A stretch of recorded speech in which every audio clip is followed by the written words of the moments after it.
3, 2, 1. Abungan. Abangan dambuhalang tarantula, kinatatakutan ng mga hayop sa Australia.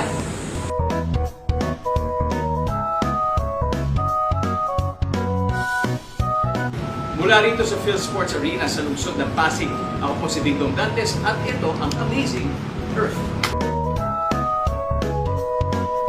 Sa susunod na Biyernes, sisimulan natin ang isang bagong kabanata sa ating nature docu-series na Deadly Australians. Mga datingan o wetlands naman ang ating pupuntahan.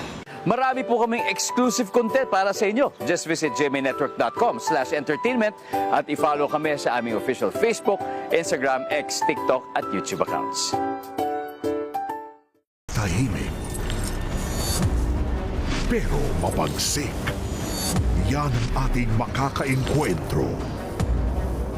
Deadly Australians. Amazing Earth. 9:35 p.m.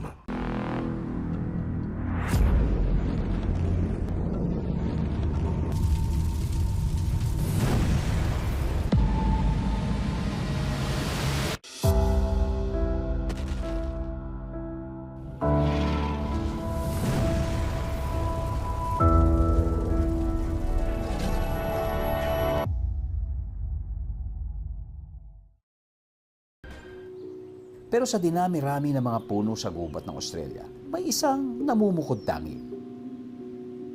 Ang eucalyptus. Kilala rin sa tawag na gum tree, deadly ang mga punong ito na naglipa na sa gubat.